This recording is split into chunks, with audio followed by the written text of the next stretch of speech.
Hola, hola, hola. Anda. Como ya es bastante tarde, me pidió el que le diera una mano. Yo vengo de un viaje, soy medio responsable de haber traído la primera vez a Guillermo. Yo presenté el libro con otras personas, entre ellos un sacerdote. ¿Cómo se llamaba tú? Carlos Sacaputo. Carlos Sacaputo, en el Consejo Profesional, y Tangelson y Carlos Esteves. Esto se hizo hace pocos días y entonces acá lo había invitado a hablar antes de que saliera el libro, y me dijo Marcelo que viniera. Pusieron un nombre, pero dada la hora, yo quería hacer 2 o 3 comentarios nada más, porque se habló bastante de cambio estructural. Primero agradezco a Guillermo que haya venido, haya tenido la deferencia de debatir. En nuestras charlas no coincido con todo, pero me parece que hay que pensar el futuro. El otro día recordaba una frase de lo que es el prejuicio, y me parece que fue una buena definición que me dio un amigo. Dice: prejuicio es una emoción terca de algo que no conocemos. En general, la Argentina está viviendo un pensamiento mágico desde hace muchos años, le diría 80, 100 años. Pensamiento mágico de que es un país rico, no, es un país con recursos, ¿cierto? Yo no coincido con varios debates que hay. Quizás más sintético fue el que se murió, el más grande genio que murió ahora enfermito, ¿no? Dice: peor que la ignorancia es la ilusión de conocimiento. Por eso es bueno que debatamos, ¿no? Stephen Hawking, ilusión de conocimiento. Que debatamos. Ya la experiencia nos dice: es el país más exitoso de involución relativa en el mundo. Esto es un hecho de la realidad, es el más exitoso de involución relativa. Después los debates son si la culpa lo tiene el capital concentrado, algo coincido, no todo. La culpa lo tienen los sindicatos, que por los altos costos, las conquistas sociales para un país que tiene 13.000, 14.000 dólares de productividad y tiene demandas sofisticadas de una sociedad que era de otra época, ¿no? Antes era mi hijo el general en el Imperio Romano, o el cónsul. En los últimos 150 años después mi hijo el sacerdote, era mi hijo el doctor, mi hijo el empleado público es ahora. Y estas concepciones nos hacen mucho mal. Entonces, cuando uno mira la experiencia de desarrollo en el mundo, hay regularidades. Una de ellas, dice: los países, sin hablar tanto de la soberanía energética, la soberanía monetaria, la soberanía, tienen una institución, es la moneda. Segundo, la volatilidad macroeconómica, que es una montaña rusa a la de otros países que pareciera que es un crucero del amor, y sin embargo eran países de muy bajo ingreso per cápita también. Estas son las regularidades científicas que uno puede contrastar. Después debatiremos. Coincido que el disparador de ponerse de acuerdo también es otra regularidad en los países exitosos. Porque al final, en última instancia, los países que han tenido éxito tuvieron instituciones, incentivos y tuvieron un hábito estratégico que es distinto a estrategia. Ahora, déjame terminar un minuto. Tipo, al final me invitaron a hablar, voy a hablar no más de 10 minutos. No me enojo porque hice un viaje muy largo. Y soy amigo, pues soy titular de la UBA, pero también titular acá, entonces colaboro porque, bueno, es muy buena el proyecto de debatir una cátedra permanente. Y que hagamos un montón de amigos profesores, pero es importante, aunque conozcamos el pensamiento de cada uno. Y yo insisto más en el hábito estratégico, que no es estrategia. O sea, planificar es una cosa, pero es una concepción muy rígida el planificar demasiado. El hábito estratégico es otra cosa. Los países exitosos tuvieron hábito estratégico. ¿Está?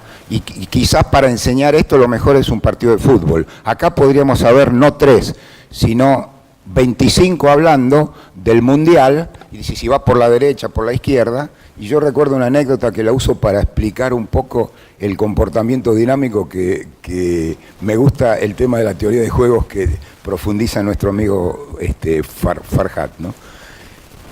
Dice, se levantó un día un jugador en un curso que había de estrategia, entonces toda la jugada, dice, voy por la derecha, voy por acá, cabeceo, y preguntó, dice, mientras nosotros hacemos esto en el campo de fútbol, ¿los demás qué hacen? ¿No? Es decir, mientras nosotros hacemos esto, ¿los contrarios qué hacen? Bueno, y por eso hay 10 tipos hablando de fútbol en un programa, ganan plata, etcétera, y resulta que la realidad es otra. Entonces, primero, ¿cuál es la realidad? Argentina gasta 50% de su PBI y 45% en consolidado. Donde hay sectores de alta productividad y sectores de baja productividad. Lo que pasa es que los sectores de baja productividad superan a los de alta productividad. Entonces, la productividad media de la economía argentina es incompatible con la ampliación de derechos que siempre soñamos hasta cuando éramos estudiantes que peleaban por la educación gratuita, y hoy vemos 100.000 estudiantes que quieren ser periodistas, psicólogos, etcétera, y es muy importante, pero es para sociedades más sofisticadas. Es el drama de los países de ingresos medios, que las demandas de la sociedad superan la capacidad de dar respuesta material e institucional. Por lo tanto, es muy turbulento. Yo me acuerdo que esto lo habíamos estudiado con un profesor estrella que refería a eso, ¿no? Ese drama entre el desarrollo, país desarrollado, y un país de ingresos medios, un país de ingresos bajos. Los países quizás más avanzados están discutiendo por qué se suicida una chica, pero a mí me encantaría estar discutiendo por qué se suicida un chico en Noruega y no estar discutiendo la pobreza que uno ve. El segundo concepto es, se lo dije también de frente a los sacerdotes, en esta universidad tuve que dar una charla, había 800 personas, 700 en otra facultad, donde también estábamos al lado de un sacerdote, que justamente no voy a dar nombre, pero conocido, brillante, y entonces ya salen a opinar todos. Los opinólogos somos muy grandes, pero los debates son muy no profundos, medios mágicos. El pobrismo eclesiástico, se lo dije yo soy muy católico, pero pobrismo eclesiástico, ¿no? En una encuesta que se hizo, muestra una buena síntesis. Para nuestra sociedad, para aplicar un plan de largo plazo, hace falta justamente hábito estratégico de saber qué hacemos con el plan B y cambiar permanentemente, pero no cambiamos permanentemente. ¿Por qué? Porque de esa encuesta dice 80-70% de la gente dice lo nacional es mejor que lo extranjero. El pobre tiene razón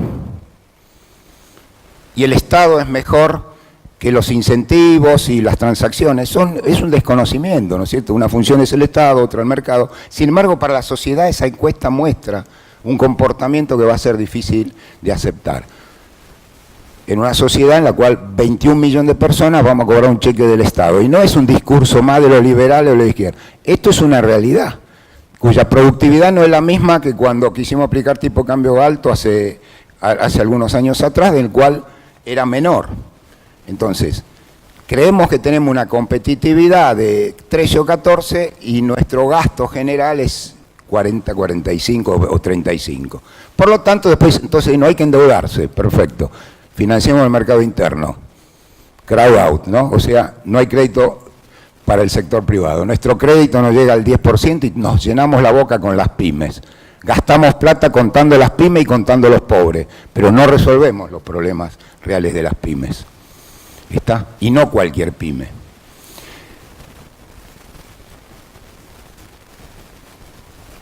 Tercero, no coincido con mi amigo que aprecio por la capacidad que tiene de debate y defender también sus ideas, de que el 80% fue porque la apertura del 20%, todos estamos en el mismo debate, ¿no es cierto? Cuando tomamos la convertibilidad, ni el fondo quería la convertibilidad, la verdad, los que conocen el tema, fondo no quería la convertibilidad. La convertibilidad fue un plan de corto plazo, hiper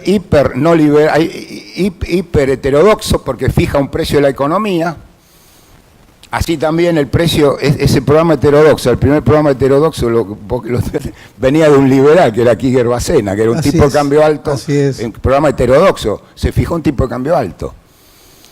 Entonces, todo este circo genera comparsas. Y las comparsas son conjunto no de gente solo, los trabajadores, pobres que tocan el bombo. Las comparsas somos todos parte de esas comparsas, de las cuales capturamos una parte de una renta que no se genera. Y la pregunta es, el mismo capital concentrado está en países que les ha ido muy bien. El países que no tienen inflación y sin embargo exportan ya casi más que Argentina, que lo repito siempre, es bueno hacer docencia, pero Argentina exporta 60.000 millones de dólares. Y los que hemos tenido oportunidad de vivir en muchos países, no solo estudiar, sino vivir.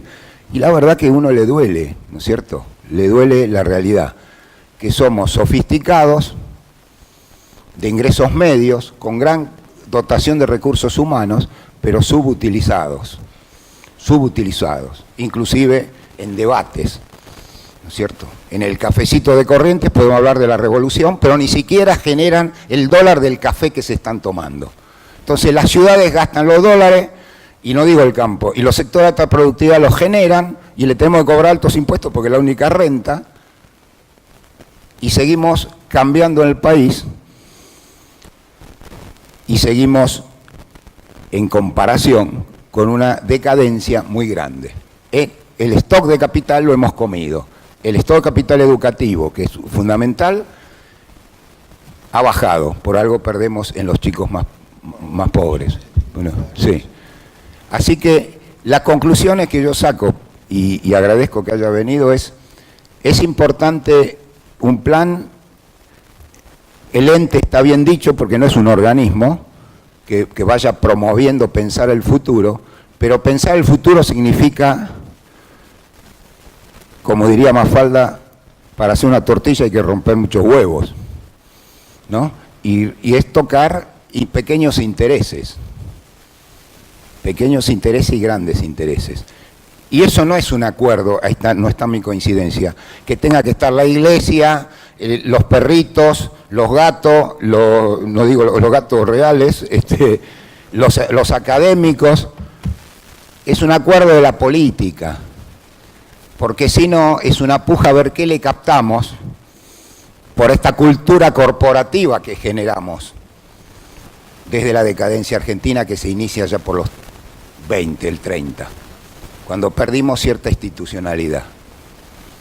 No sirve ni el clientelismo, pobrismo eclesiástico,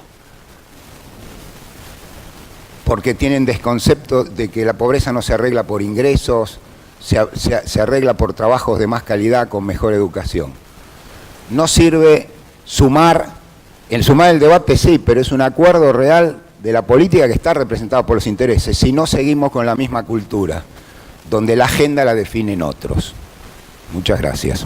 Una cosita, ¿me dejas un segundo? Hay un tema que yo quería marcar, que esto y lo comparto plenamente. Este proceso decisorio donde están los partidos políticos, y acá podemos discrepar con Daniel, no están los partidos.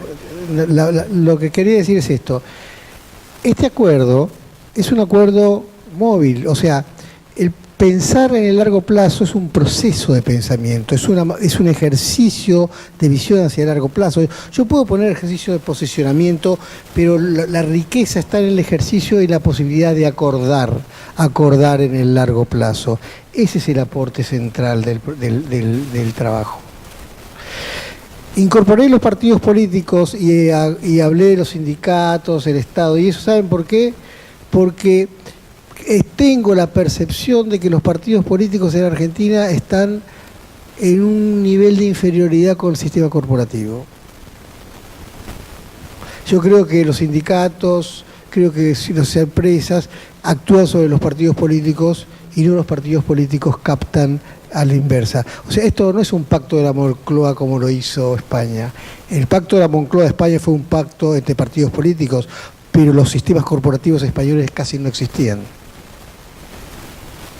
Acá, lamentablemente, tenemos que buscar una integración donde se vayan acoplando todos hasta que, como dijo muy bien, y lo comparto, lo que dice Daniel, sea una integración de tipo política.